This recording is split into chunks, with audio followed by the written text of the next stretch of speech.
pourquoi vos parents ne pourront bientôt plus vous rendre visite en France? C'est une véritable question et c'est lié à la question des demandes de visa de court séjour et du fait que quand vous demandez un visa de court séjour et que vous avez un refus, eh bien, généralement vous ne pouvez plus en bénéficier. Et la raison principale des refus, c'est ce qu'on appelle le risque migratoire, c'est ce dont je vais parler dans cette vidéo. Mais je vais également vous expliquer la fameuse règle des 90 jours sur le fonctionnement des visas de court séjour et comment elle s'applique. Alors, pourquoi j'ai choisi de vous expliquer, de vous donner comme exemple le fait que vos parents étrangers ne pourront bientôt plus venir vous rendre visite en France? C'est parce qu'il existe assez souvent, et je le vois très fréquemment en consultation, des cas où des personnes viennent me voir parce que leur père ou leur mère est étranger, qui jusqu'à présent avaient toujours obtenu un visa de court séjour pour venir rendre visite à leur famille en France, se voit opposer un refus du jour au lendemain alors que le dossier est quasiment identique. Et bien souvent ces gens sont extrêmement donc, désemparés. Pourquoi? Parce qu'ils ne comprennent pas pourquoi du jour au lendemain, quelque chose qui semblait acquis ne l'est plus, et surtout, en fait, le parent ne peut plus venir en France, et donc on doit trouver une solution plutôt à une situation qui est toujours compliquée. Et en fait, il y a une véritable logique derrière ce refus que je vais vous dévoiler dans cette vidéo pour que vous compreniez comment ça fonctionne. Et il faut en fait comprendre déjà comment fonctionnent les visas de court séjour. Parce qu'il y a une énorme différence légale entre un visa de long séjour et un visa de court séjour. Il faut comprendre que le visa de court séjour, il est accordé généralement pour une visite familiale ou professionnelle, mais qu'il est extrêmement, on va dire, dérogatoire, qu'il relève donc de l'application du règlement Schengen, donc un règlement qui regroupe tous les États partis à cet accord international. Et donc, les États ont quand même un pouvoir extrêmement fort pour dire oui ou non, j'accepte de délivrer un visa de court séjour. On peut même aller plus loin, c'est-à-dire que si vous me donnez l'âge d'une personne, son occupation professionnelle, sa composition familiale et si elle a déjà obtenu un visa ou non, je peux à 90% à peu près de chance vous donner le résultat de sa demande de visa de court séjour. Car en fait, c'est les conditions qui vont être le plus analysées dans le cadre d'un visa de court séjour. Et vous allez voir que contrairement à ce que vous croyez, certains éléments que vous pensez favorables ne le sont absolument pas.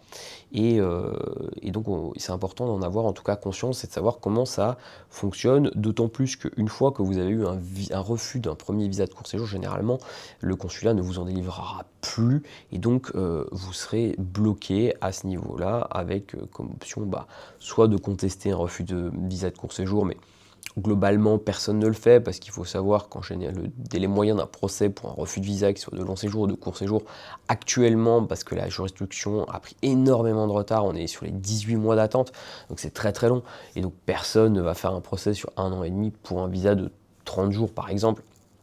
Ça a assez peu de sens, donc c'est aussi ça qui fait que le visa de court séjour est quelque chose d'assez fragile.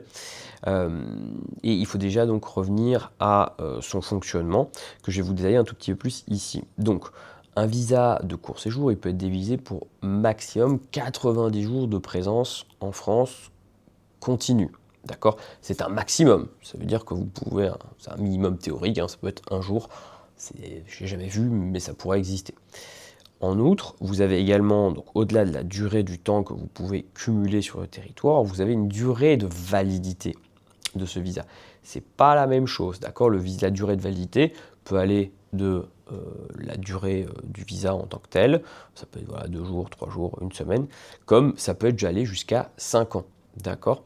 Ce qu'il faut bien comprendre, c'est que si par exemple vous avez une durée de validité de 5 ans, ça ne veut pas dire que vous pouvez résider 5 ans en France. Ça veut dire que sur ces 5 ans, en fait, vous aurez 90 jours à utiliser selon la fameuse règle que j'expliquerai juste après, et que vous n'aurez plus à redemander un visa durant cette période.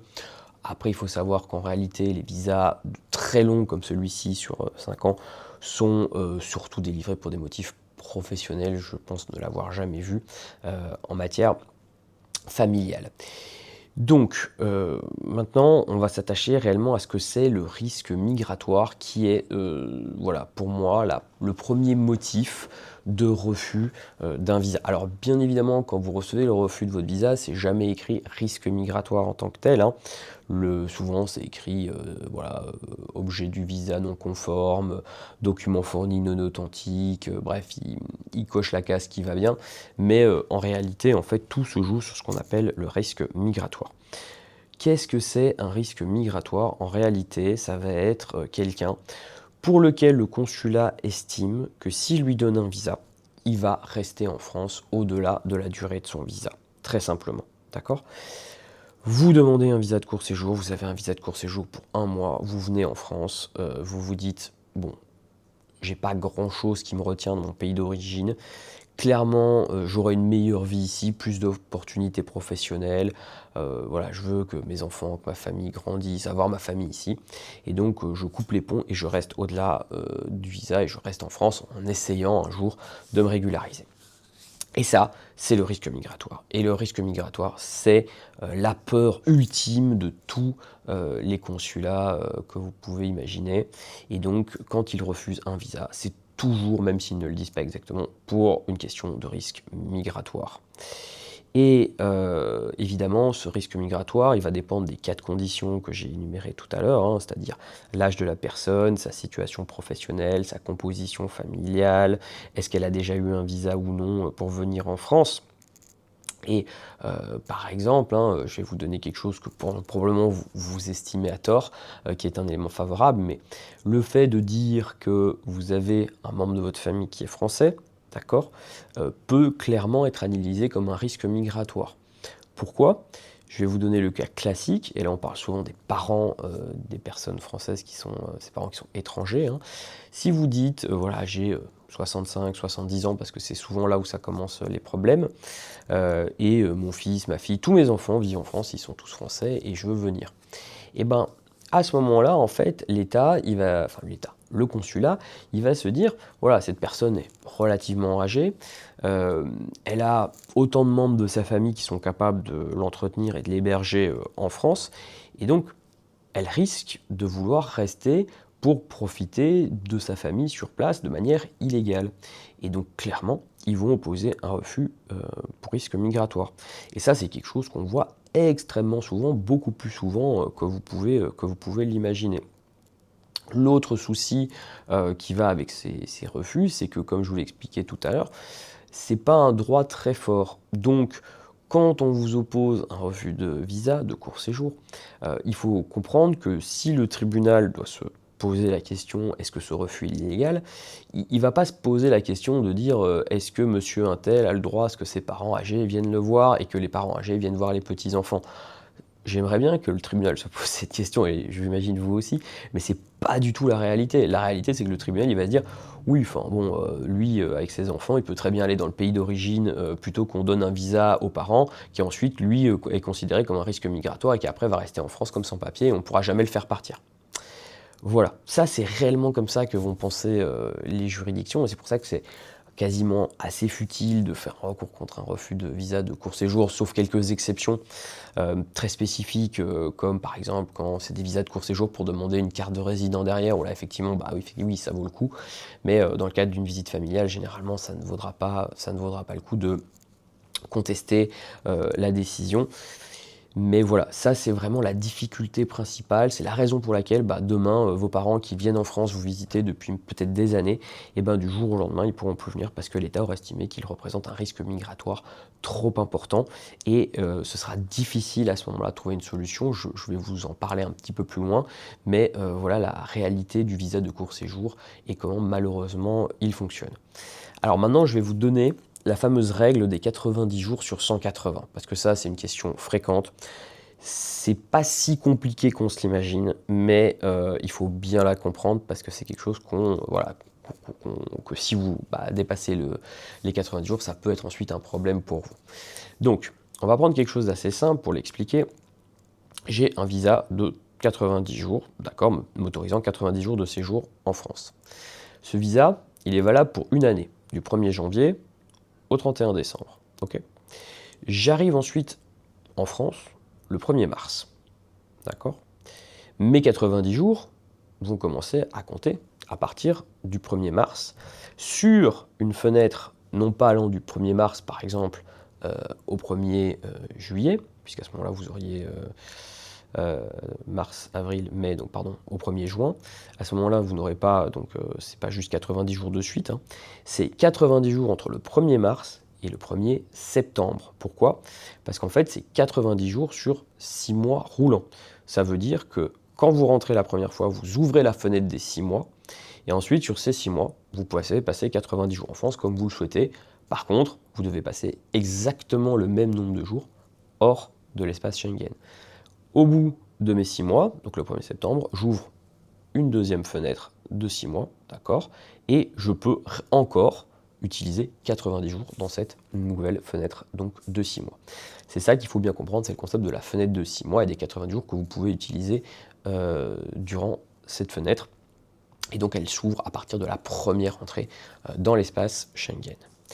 Alors, il faut aussi savoir, pour en revenir au sujet des visas de court séjour, que bien évidemment, en fonction de où vous allez faire la demande et de la pression migratoire que subit la France dans ces pays-là, clairement, vous n'aurez pas le même résultat, d'accord?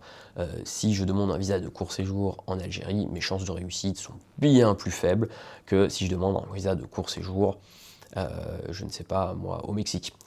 Vous allez avoir vraiment voilà, tout ce qui est pays du Maghreb plus Afrique subsaharienne. On va dire que le risque migratoire est considéré comme extrêmement élevé dans tous les cas. Et donc vous avez beaucoup de risques d'avoir un refus pour risque migratoire. Ce qu'il faut aussi comprendre, et ça c'est très intéressant, en tout cas c'est important, c'est que le risque migratoire, il est toujours le plus élevé aux deux extrêmes du spectre.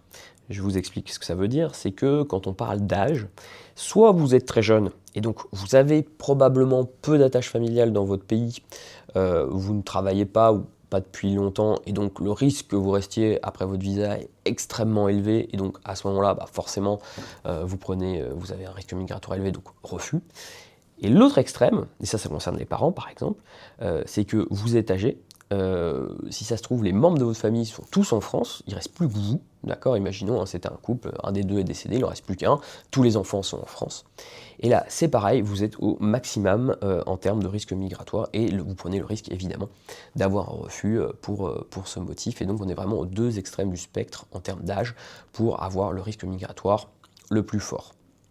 Et il faut bien comprendre que l'État, enfin en tout cas les consulats qui analysent les dossiers, voient les choses de cette manière-là, hein. D'autant plus pour les personnes âgées, parce qu'il y a un double problème avec elles, c'est qu'on va se dire qu'en plus, ils vont vivre en France, et ensuite, ils sont âgés, donc ils coûtent cher à la Sécu, et ils vont en profiter, et ils vont prendre l'argent du contribuable français, et donc c'est des gens très méchants, et donc évidemment, il faut leur refuser leur visa de court séjour, ils n'auront plus le droit de venir en France pour voir leur famille. Encore une fois, vous doutez bien que ce n'est pas mon avis, mais en tout cas, c'est l'avis des gens qui prennent des décisions sur les visas de court séjour. Pourquoi j'en parle? C'est que si vous-même, vous avez un parent âgé, en tout cas qui arrive à un certain âge, plus on peut anticiper ce refus de visa de court séjour en demandant déjà un visa de long séjour pour un autre motif, moins la situation deviendra compliquée. Parce que je vais vous donner, j'en ai eu plein des exemples comme ça dans ma carrière, mais vous allez avoir des personnes qui viennent me voir alors que elles ont déjà eu 2 ou 3 refus de visa de court séjour, elles ont peut-être fait une demande de visa de long séjour mal faite, et là ça devient quand même très compliqué parce que le consulat ne croit plus du tout ce que vous allez leur dire, et donc même pour avoir un visa qui permettrait de venir quand même, je parle d'un visa de long séjour, on sait déjà que c'est perdu d'avance et que donc on va devoir refaire une demande, aller au contentieux qui va durer un certain temps, mais de manière générale il faut se poser la question, oui un contentieux c'est long, mais comme je vous ai expliqué, plus vous attendez, plus vous allez vous exposer à ce résultat. Il sera toujours le même, c'est-à-dire qu'au bout d'un moment, on refusera de vous donner un visa de court séjour. Donc vous avez, à mon sens, intérêt à réfléchir à cela tant que vos parents sont le plus jeunes possible pour justement, si c'est nécessaire, peut-être faire un visa avec un recours au tribunal, mais tant que vos parents sont relativement jeunes, qu'ils peuvent encore se déplacer, parce que quand ils deviennent beaucoup plus âgés et qu'il faut aller encore au consulat, ça devient extrêmement difficile, ça veut dire que vous devez aller avec eux, et tout ça peut, à mon sens, être généralement plus facilement résolu quand ils sont un peu plus jeunes. Donc voilà, c'était ce message que je voulais vous transmettre. Est-ce que vous connaissiez cette règle du risque migratoire. Est-ce que vous l'avez malheureusement déjà vécu pour un membre de votre famille? Écoutez, dites-le moi dans les commentaires si ça vous est arrivé. Je suis toujours bien évidemment intéressé de savoir ce qui se passe pour les gens qui regardent ces vidéos. En tout cas, moi, c'est une fréquentation que je vois souvent. J'espère que cette vidéo vous a expliqué, que maintenant vous comprenez peut-être mieux pour les gens qui malheureusement ont vécu cette situation. Et pour ceux qui ne l'ont pas encore vécu, soyez prudents, réfléchissez-y le plus longtemps en avance. Dernière chose, je vous rappelle donc le concours sur la vidéo sur la carte de résident, hein. Donc n'hésitez pas à aller participer si vous voulez avoir une chance de faire une consultation d'1 heure avec moi sur le sujet qui évidemment est le vôtre. C'est le but de ce concours, donc n'hésitez pas à la partager et à participer. Évidemment, likez la vidéo puisque c'est ce qui permet que le plus de gens vont finir par la voir. De même, n'hésitez pas à la recommander. Abonnez-vous à la chaîne, ça me fait toujours plaisir. Même après, voilà, je vois souvent des gens en consultation qui voient les vidéos, qui me remercient pour ces vidéos et ça me fait vraiment chaud au cœur. Comme tous les messages que vous m'adressez à chaque fois en me disant voilà, que ces vidéos vous sont utiles, j'en suis extrêmement heureux. Mais en tout cas, voilà, n'hésitez pas à les partager aussi pour que tout le monde puisse en bénéficier et qu'ensemble, on arrive évidemment à protéger le droit des étrangers qui vivent en France.